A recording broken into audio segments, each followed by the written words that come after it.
Olá, pessoal, sejam bem-vindos ao primeiro episódio da terceira temporada do Clinical Papers Podcast. Eu sou o Reniel Spencer, sou cirurgião oncológico, juntamente com o Alan Pereira e o Thiago Biak. Estaremos aqui uma vez por semana discutindo um paper relacionado com o tema oncologia. Nesse primeiro episódio, a gente vai recordar alguns dos assuntos discutidos no episódio número 50. Você pode voltar lá e conferir. Lá nós discutimos o bloqueio do PD-1 em pacientes com deficiência de enzimas de gene de reparo de DNA. E esse paper que vamos discutir hoje é um paper que foi publicado em dezembro de 2020 na revista New England Journal of Medicine, que avaliou o uso do pembrolizumab em pacientes com câncer coloretal avançados que tinham instabilidade microsatélite high. E aí, Alan, Thiago, como é que foi o período de férias de vocês aqui do podcast, né?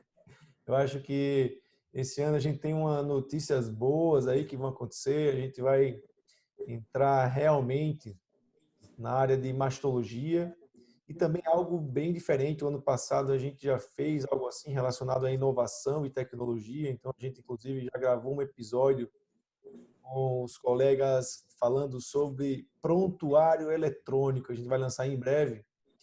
E hoje a gente está aqui, né, Tiago, em 2021, voltando com nossos papers aqui de gastrointestinal. Mais uma vez com um tema muito quente, muito na moda, né? Imunoterapia. A gente vai rever alguns conceitos que a gente discutiu no episódio 50. Acho que vale a pena aproveitar, inclusive, o Alan agora nessa discussão sobre estabilidade microsatélite, como atuam essas drogas, qual o racional, até um pouco dessa história, porque esse assunto é um assunto, como eu falei, muito importante que está na moda, né? Não, esse assunto ele está na moda. A gente nessa história, né? Isso começa com melanoma, isso já está bem adiantado aí em outros tumores, como câncer de pulmão, por exemplo. E em tumores gastrointestinais a gente não tinha muito bem um marcador, digamos assim, de resposta à imunoterapia. E aparentemente parece que a presença dessa instabilidade microsatélite é disparado o melhor marcador que a gente tem hoje para isso. Sumariamente explicando isso para o nosso ouvinte, se a gente tem um tumor com o que a gente chama de instabilidade de microsatélite, que na verdade é algo que a gente identifica por imunistoquímica, através da ausência de uma das 4 enzimas que fazem o reparo do DNA, que são elas MSH2, MSH6, PMS2 e MLH1.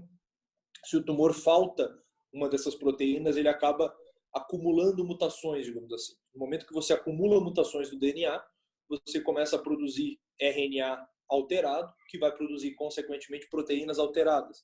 No momento que você produz proteínas alteradas, isso na superfície celular, isso é facilmente identificado pelo sistema imune. E essas células, esse tumor, ele se torna um tumor mais quente, digamos assim. E é o que a gente vê na prática. Então, esses tumores com instabilidade microsatélite, eles são extremamente mais sensíveis à imunoterapia do que os tumores sem essa alteração.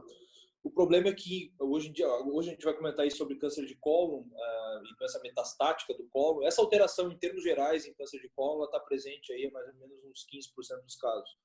Mas ela é bem mais prevalente em estágios mais iniciais. Até porque em estágios iniciais esses tumores eles têm melhor prognóstico e aí eles acabam desenvolvendo menos doença metastática.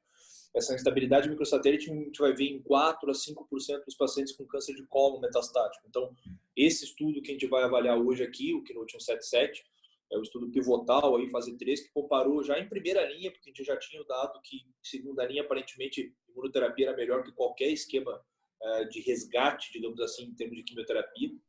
Esse estudo ele avalia já em primeira linha o que é melhor para esse doente: fazer quimioterapia convencional para câncer de cólon, e aí admitia qualquer esquema de quimioterapia, ou imunoterapia com pembrolizumab, né? Eu queria lembrar que assim nada na oncologia foi mais importante em questões de avanço nos últimos 5, 10 anos do que a imunoterapia. Não à toa foi o Prêmio Nobel de Medicina em 2018.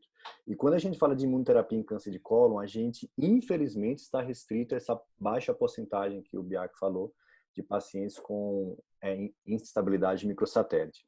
A gente tem benefícios de imunoterapia em outros tumores, independente de serem estáveis, porque outros tumores têm maiores carga mutacional sem serem dependentes desse defeito de reparo DNA, como, por exemplo, melanoma, onde foi um grande avanço.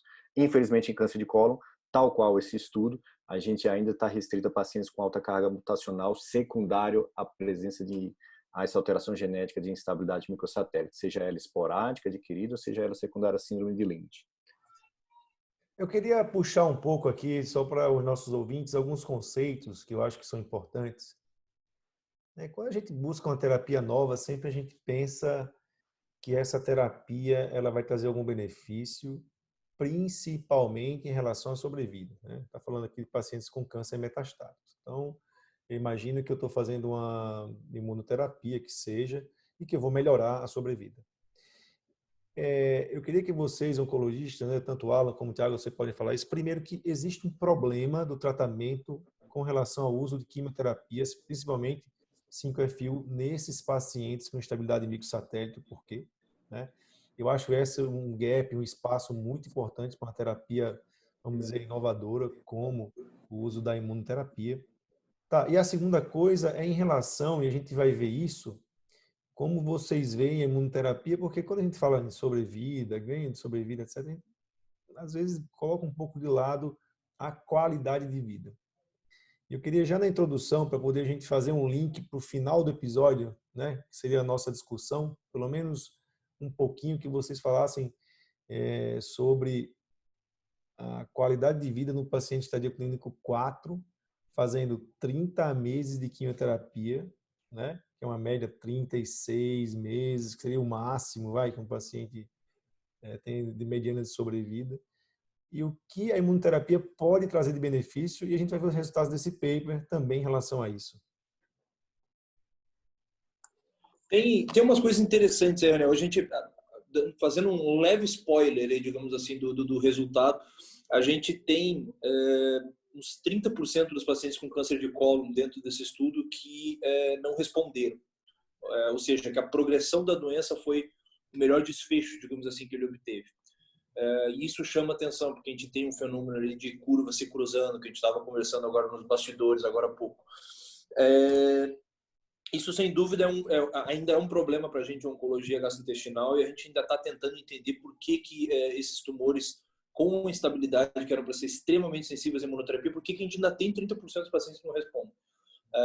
Parece que quando a gente associa dois imunoterápicos... Desculpa que passou uma ambulância aqui do lado. Parece que quando a gente associa dois imunoterápicos, esse fenômeno ele ocorre mais raramente. Por exemplo, quando a gente usa ipilimumab com nivolumab, câncer de cólon, a taxa de resposta foi bem mais alta que a gente viu nesse estudo. E tem uma série de outras teorias, enfim, ausência de beta-2 microglobulina, alguns tumores que mesmo tendo estabilidade, eles têm uma carga mutacional que não é alta, etc. Mas uma coisa que chama muito atenção, e assim, já tive a oportunidade de tratar vários pacientes com monoterapia, só com pembrolizumab, por exemplo, inclusive tratando agora os pacientes com câncer de cólon só com pembrolizumab, no geral é extremamente bem tolerado. Extremamente bem tolerado. Assim, você consegue imaginar...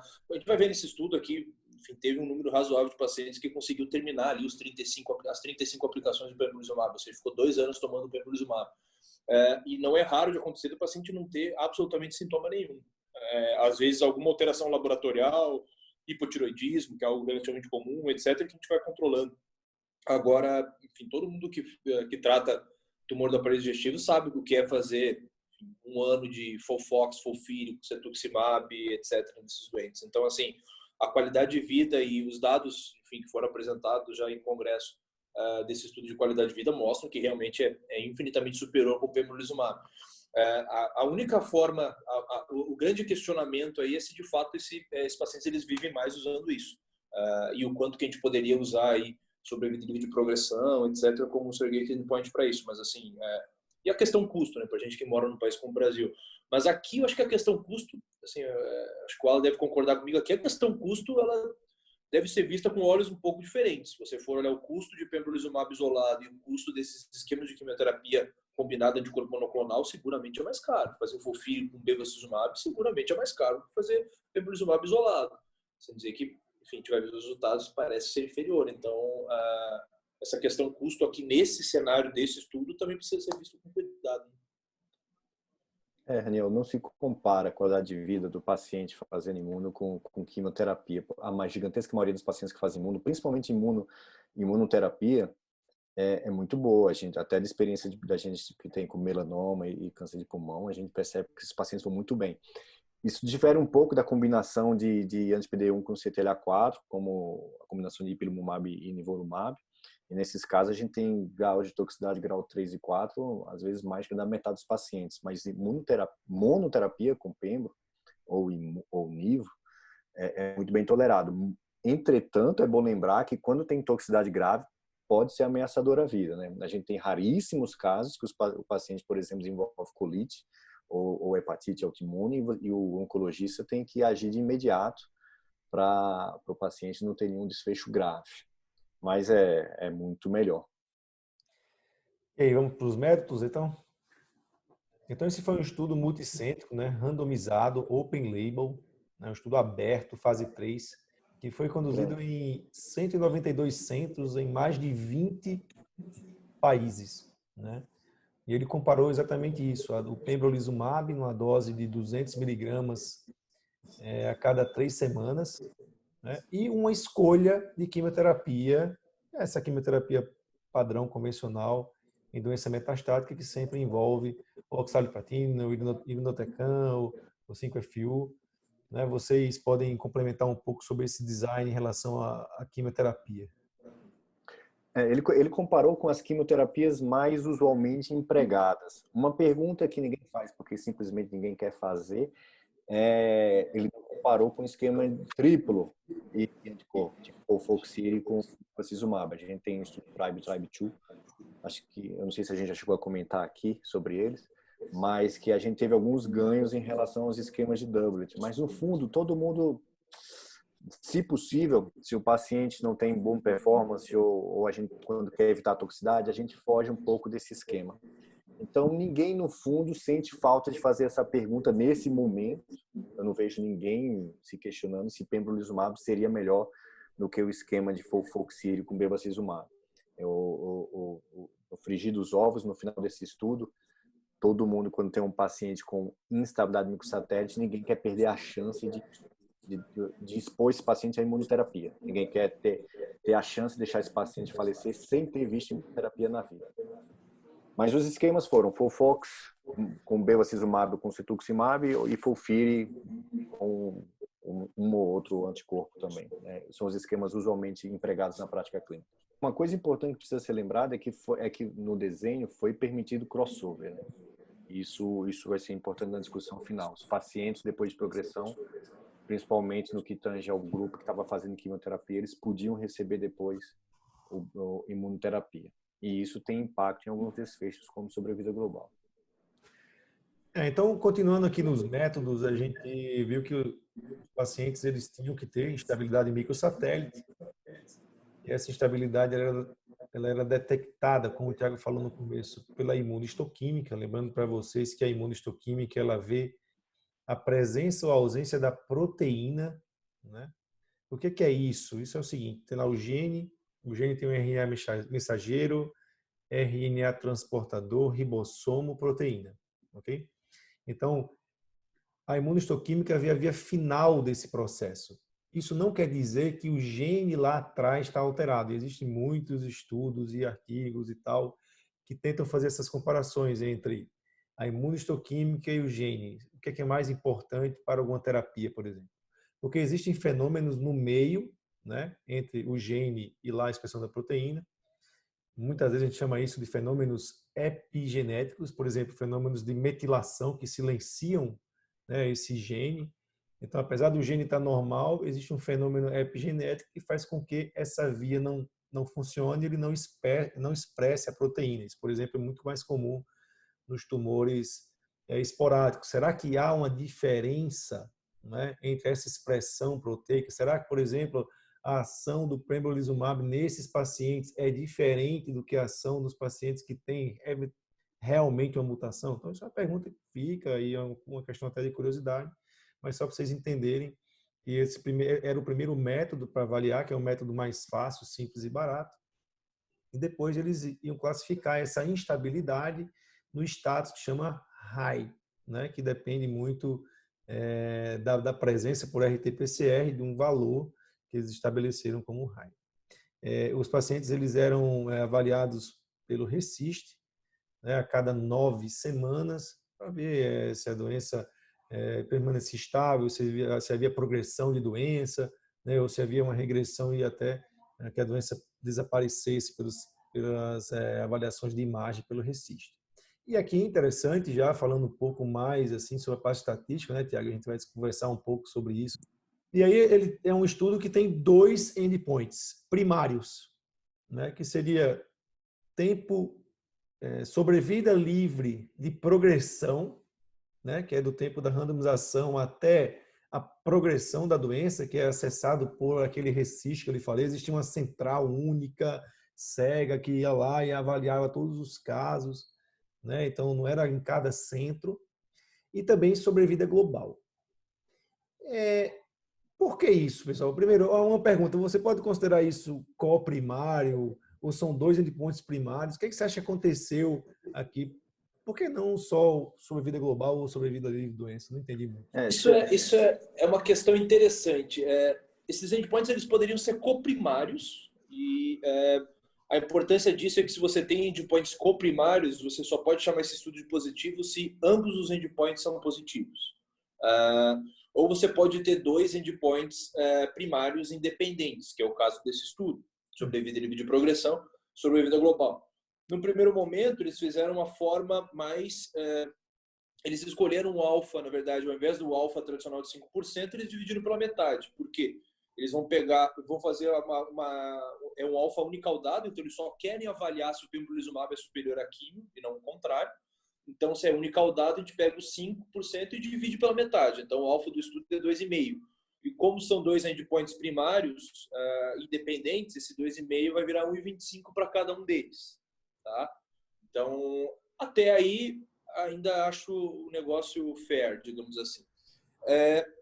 Esse estudo ele tem 2 análises interinas, ou eles até citam, enfim, com tantos desfechos, em 2 momentos são feitas análises interinas, só que por ser unicaudado, essas análises interinas eles usam aquele método de O'Brien-Fleming, ou seja, gastando um pouco do teu P, que eles vão fazendo essas análises interinas. Por ser uma análise unicaudada, essas análises interinas elas só serviriam para fechar o estudo caso o pembrolizumab já fosse superior. Não, eu fiz só isso aqui, recrutei só isso aqui de doente, o pembrolizumab é superior mesmo, já podemos fechar o estudo. Para isso que serviu a análise interina desse estudo. Porque não dá, eu não tinha, enfim, poder estatístico para dizer o contrário. O pembrolizumab poderia ser muito pior que a quimioterapia e, nesse caso, o estudo seguiria. Não seria fechado na análise interina. Essa é uma pegadinha do malandro aí dessa parte estatística do estudo. A segunda coisa... Oi, desculpa, Alan. Fala aí. Não, só para complementar, assim, você perguntou sobre os desfechos primários. Eu fui ler o protocolo e o protocolo foi alterado ao longo do estudo, que tem sido uma constante nos artigos que a gente discute aqui. O protocolo inicial tinha apenas um desfecho primário, ia ser sobrevida livre de progressão apenas. Não foi justificado por quê, mas foi incluído sobrevida global como um outro desfecho primário, e com isso foi também aumentado o N do estudo para conseguir provar, ter poder estatístico para poder mostrar o ganho de sobrevida global. E aí, se fosse 2 desfechos coprimários, você não tem o fenômeno de gasto de alfa. Você podia testar os 2 com o mesmo valor de P de 0,025. Como são 2 desfechos primários, você vai testar em paralelo, você vai ter que dividir esse valor de P entre os 2, como o Thiago bem falou. E ainda tinha uma outra questão, que é o seguinte: eles também avaliaram que se nenhum desses 2 desfechos, isso é nuance estatística, só tem no protocolo, não tem no estudo, se os 2 desfechos primários fossem negativos, eles podiam pegar todo esse valor de P e usar no desfecho secundário para ver taxa de resposta. O que para a gente aqui tem pouca importância, porque a gente está querendo discutir mais questão de eficácia, se a gente consegue controlar bem a doença ou não, melhor do que quimioterapia na primeira linha. Pode continuar, Thiago. Tem um fenômeno que é interessante, que a gente vai ver depois dos resultados, que é a questão que a gente estava comentando também aqui, que é a questão das curvas se cruzarem, né? E aí, para o nosso ouvinte que, enfim, sabe que a gente nos ouve aí porque gosta dessa nossa discussão estatística, Essas curvas de desfechos do tipo time to event, como sobrevida de progressão, sobrevida global, por exemplo, essas curvas elas são estimadas para o Kaplan-Meier, e o que é feito o método estatístico que é usado para comparar isso, que é o log rank, ele é válido se essas curvas são paralelas, ou seja, se essas curvas não se cruzam. O problema é que esse cruzamento de curva a gente tem visto muito comumente nesses estudos que envolvem imunoterapia isolada, e aconteceu nesse estudo também. Mesmo sendo um estudo para tumores instáveis, o caimento da curva ele é maior no começo no grupo imunoterapia, cai ali até a casa dos 70, 60 e poucos por cento, e depois essa curva ela fica quase paralela ao eixo X. O que faz a gente pensar que o paciente que não progride ali nos primeiros 6 meses é partir para o abraço. Tem uma grande chance dele ficar sem progressão por 4 anos, que é onde termina o gráfico praticamente do estudo.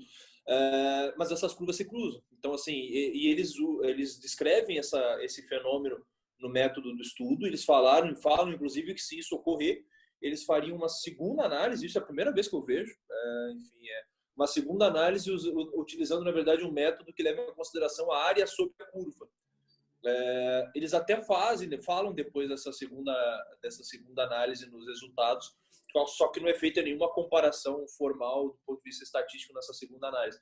Mas as curvas se cruzaram aqui. Então, para o nosso ouvinte que gosta de estatística, curvas que se cruzam não podem ser comparadas através do método de log rank. Apesar de serem feitas, disso ser feito em absolutamente todos os estudos que envolvem imunoterapia. Desculpe, se eu puder só atrapalhar, não é o log rank, é o da regressão de Cox que dá o hazard ratio. Isso, desculpe. Isso, exato. E assim, a gente quando vai estudar quanto se pode fazer um hazard ratio, porque o hazard ratio o que é o quanto o risco de um paciente em um grupo tem de desenvolver o evento em relação a outro grupo. Isso ao longo do tempo. E esse risco seria assim proporcional. Então as curvas deveriam ser paralelas porque o risco deveria ser constante ao longo das curvas. E quase nenhum estudo da oncologia isso é verdade. As curvas às vezes só se separam depois e são juntas no início. Em estudos de imunoterapia, se pegar quase todos os gráficos aí inclusive em câncer de pulmão, tem curva de imunoterapia se cruzando. Então eu achei bastante interessante porque esse foi o primeiro estudo que levou essa nuance estatística, assim, essa assumption, esse pré-requisito para se fazer análise estatística de regressão de Cox para dar o hazard ratio em consideração, assim, levou em importância.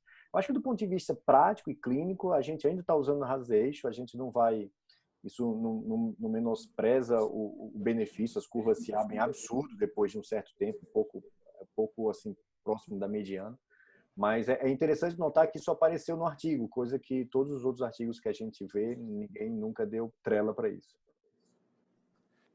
Eu vejo isso como... Eu não vejo isso com tão bons olhos, não. Posso estar enganado. Eu acho que... Mas um grau de dificuldade a mais a interpretação. Assim, veja bem, como é que eu posso dizer, cara? Quando a gente pega um estudo que tem um resultado, né, e a gente vai discutir isso aqui, para onde a gente... Resultado, eu vou olhar tabela e gráfico, ok? Visual o negócio. Na tabela, a gente vê o que chama atenção, né? A gente quer ter noção dos grupos, etc. Tabela 1 geralmente é uma tabela que tem os dados gerais, tabela 2 um pouco mais de resultado, e a tabela 3 que geralmente é a multivariada, que usa a regressão de Cox, usa esse esquema aí. E aí a curva visual geralmente é uma curva de Kaplan-Meier. Essa curva de Kaplan-Meier ela separa os grupos, quem recebeu pembro, quem recebeu todas as outras químios, e lança esse pessoal ao longo do tempo. Cada evento é uma queda na curva, então existe uma noção de evento e tempo, por isso que é hazard ratio em relação ao tempo, né, que permanece na curva. E se essa curva se separa uma da outra, a gente já olha com bons olhos para dizer que o tratamento está sendo eficaz, né, quando aquilo é realmente um estudo de superioridade positivo. O que o Alan quis dizer e o Diago está dizendo é o seguinte: a gente sempre olhou para essas curvas dessa maneira, às vezes a gente olha o P e o P não é significativo, a gente fala assim, caramba, mas só cruzou, esse P não é significativo porque houve um cruzamento da curva aqui no comecinho, sabe? Será que isso importa? Será que se a gente pegar de 6 meses para frente, será que não dá para calcular o P daqui para frente? Né? Então eu acho que o autor ele quis fazer isso, entendeu? Eu acho que ele quis calcular o P dali para frente. e usou toda essa estratégia aí, né? É uma maneira, assim, todo mundo quer fazer isso, uma maneira sensata, e o autor quis trazer para cá, a primeira vez que eu vi também, ele conseguiu materializar essa ideia que todo mundo tem quando vê uma curva que se comporta dessa maneira. Eu acho que é por aí o negócio, não é isso, Alan? É isso. É isso. É interessante. É interessante. Não sei se isso vai se repetir em outros artigos, mas eu achei interessante ver, porque quando lá no meu doutorado, nos cursos de estatística, quando você vai estudar isso, tem lá esse pré-requisito e eu nunca vi ninguém usando. Quando eu ensino Kaplan-Meier e Hazard para as pessoas, eu nunca falei desse pré-requisito, porque nunca vi ninguém dando importância para isso. E cá está agora um paper no New England comentando sobre isso. Achei interessante.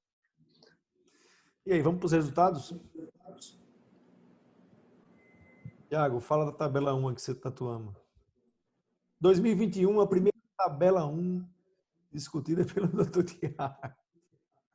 Tabela 1, tabela 1 é importante, tabela 1 é importante. A população, até para a gente saber a validade externa desse estudo, né? Enfim, é saber as características dos pacientes que entraram nesse estudo e saber se o paciente que está diante da gente no consultório, se ele se encaixa mais ou menos no perfil. Como a gente já havia comentado, então, 100% dos pacientes praticamente com instabilidade microsatélite, um bom performance, metade deles com ECOG zero, inclusive. Você tem aí 70% dos pacientes sendo da Europa Ocidental ou da América do Norte. Você tem uns 15 a 10% dos pacientes sendo do resto do mundo, aí descartando a Ásia. E por que isso é importante? Porque, como o Alan falou, o crossover ele era permitido e mais ou menos 30% dos pacientes tiveram crossover, mas muito provavelmente os pacientes que foram tratados, por exemplo, na América Latina, a chance deles não receberem imunoterapia em linhas subsequentes era bem maior, provavelmente. Só que na Europa e nos Estados Unidos isso é muito comum de receber em linhas subsequentes imunoterapia. Como a gente costuma ver na prática, mais ou menos 65, 70% dos pacientes eles tinham tumores de cólon direito. Isso é mais comum também, enfim, esses tumores instáveis eles terem tumores de cólon direito. Era permitido que esses pacientes tivessem recebido tratamento adjuvante, desde que ele tivesse terminado há mais de 6 meses, e mais ou menos uns 20, 25% dos pacientes receberam tratamento adjuvante. E aqui, quando a gente vai ver o perfil mutacional, a gente tem pacientes com RAS mutado em mais ou menos aí uns 20 a 25% nos dois braços, uns 20 a 25% dos pacientes com BRAF mutado, e pacientes wild type, tanto no BRAF quanto no RAS, e também aproximadamente 20 a 25% dos casos. Todas essas características que eu comentei com vocês foram bem pareadas entre os dois braços. Um estudo aí com 150 pacientes em cada braço, mas todas essas variáveis muito bem pareadas. Uma coisa interessante de comentar, a gente tem uma população, então assim, relativamente enriquecida de pacientes com câncer de cólon direito, e inclusive aí com uns quase 30% de BRAF mutado. De novo, são características assim mais frequentes em pacientes com instabilidade microsatélite. Não seria então uma população de cólon direito e BRAF mutado uma população de pior prognóstico, onde talvez se beneficiaria mais do triplet de quimioterapia, e daí esse esquema fosse talvez o melhor controle? A resposta é não, exatamente. Porque uma coisa que a gente sempre lembra, assim, uma coisa que o colega com que eu trabalho, o Gustavo, o Dr. Gustavo Fernandes, ele sempre lembra, eu acho muito interessante lembrar isso aqui também, é que o paciente, o tumor que é BRAF mutado, mas na presença de instabilidade microsatélite, ele não tem o mesmo mau prognóstico do paciente BRAF mutado sem instabilidade.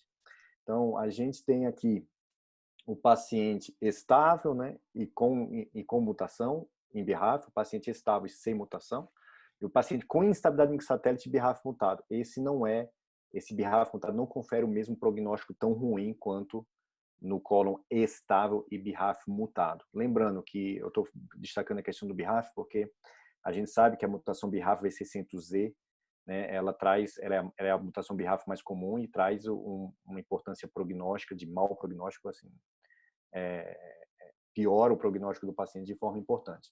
Mas não é verdade quando a gente tem instabilidade microsatélite junto. Então, eu não acho que o braço controle não ter sido triplet de quimio um defeito do estudo. E acho que ninguém acha, por isso que, inclusive, ninguém comenta. Mas eu sempre gosto de lembrar que, desde os estudos do TRIBE2, o uso de triplets na primeira linha tem sido mais frequente, embora aqui não tenha sido usado.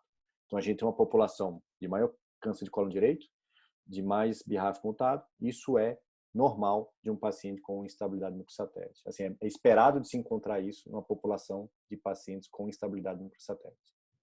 Deixa eu fazer um comentário. Então, indo aqui mais um pouco para os resultados, Tiago e Alan, olha só, a média de follow-up, né, o tempo da randomização até o cutoff foi de 32,4 meses. E até aí, 153 pacientes no braço pembro e 143 no braço químio receberam pelo menos uma dose do tratamento. Mas olha isso aqui. Então, a mediana de duração do tratamento, né, foi de 11,1 meses, que variou de 0 até 30 no pembro, e de 5,7, que variou de 0 até 40 na químio. A questão aí é que o follow-up do estudo ele não termina, enfim, ao término do tratamento de todos os doentes. Né? Chegou o momento que, aqui acabou o follow-up dessa galera, porque eu preciso publicar esse estudo em algum momento. E aí você vai ter pacientes, pelo menos um paciente em cada um dos braços, que o tempo de tratamento é 0, que é o cara que fez e, enfim, perdeu performance, progrediu, complicou, morreu, etc. E você tem pacientes que fizeram, tanto que não está dentro daquele range ali, por exemplo, mas...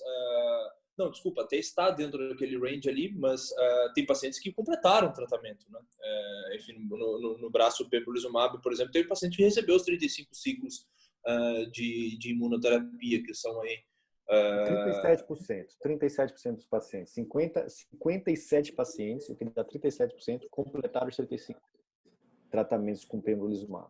Que reflete muito o dado da curva, né? Enfim, a gente começou a falar dos resultados, e se a gente olha a curva de sobrevida e de progressão, o braço pembrolizumab ele cai até ali mais ou menos a casa dos 60% por volta aí de 6 meses, e depois, para cair dos 60% para os 40%, demora 4 anos.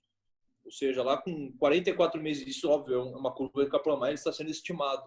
Mas com 48 meses, que é o término da curva, teoricamente você tem ainda lá uns quase 50% dos pacientes sem progressão de doença, coisa que a gente dificilmente vê com quimioterapia convencional, tanto que não viu, né?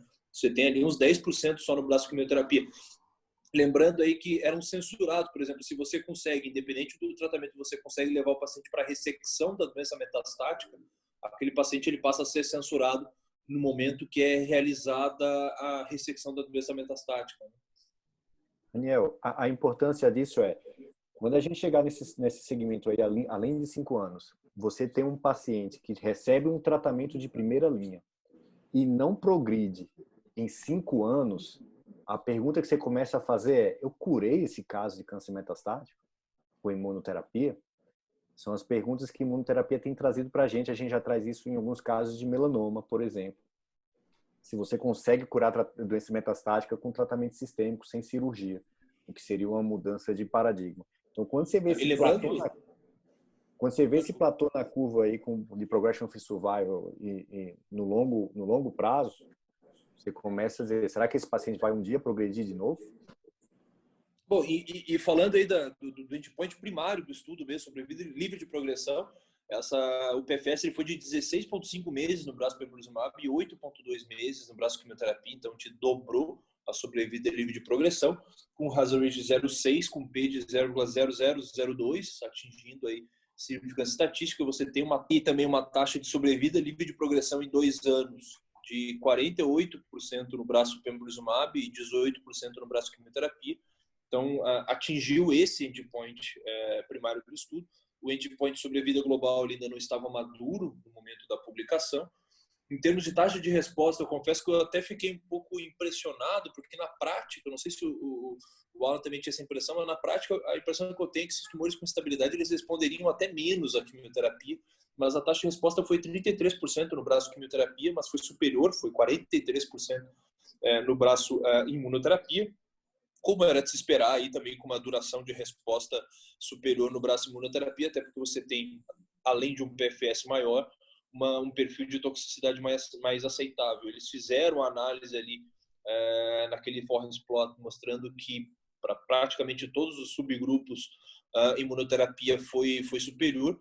Levanta uma hipótese ali, porque talvez um dos únicos subgrupos aí que fica apesar de ainda incluir o intervalo de confiança, fica mais virado para do lado da quimioterapia, é o braço aí de pacientes com RAS mutado. E isso levanta aí um sinal de alerta, principalmente porque a gente tem alguns dados de oncologia básica mostrando que esses tumores com RAS mutado, eles têm um microambiente tumoral menos imunogênico, digamos assim.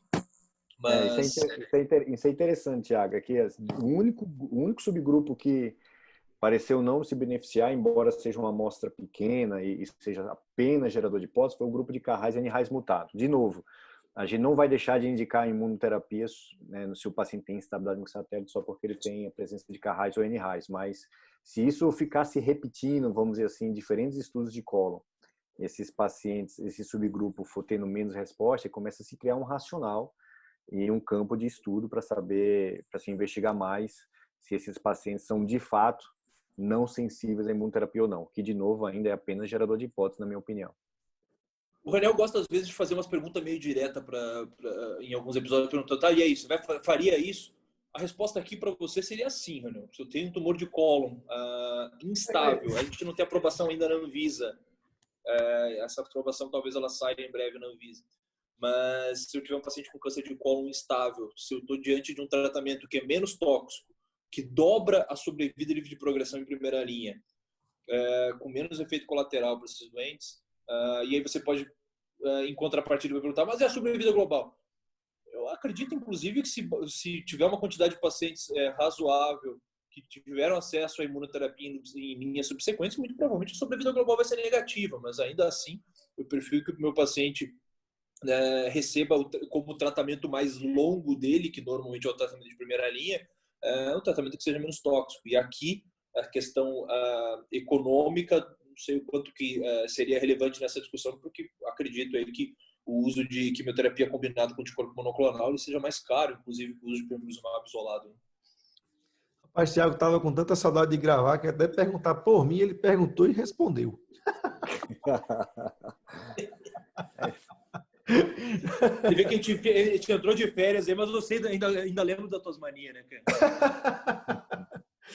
Pessoal, acho que é isso. Acho que a gente conseguiu fechar esse paper trazendo alguns conceitos também, né, para a prática. Realmente a imunoterapia tem encontrado o seu nicho e eu acho que uma coisa muito importante, por mais que vocês pensem, que a gente pense sempre em aumentar a sobrevida, mas aumenta com qualidade, né? Aumenta realmente, é impressionante os pacientes que recebem imuno versus pacientes que recebem químio, como é que é isso. Eu vou me despedindo por aqui e até o próximo episódio.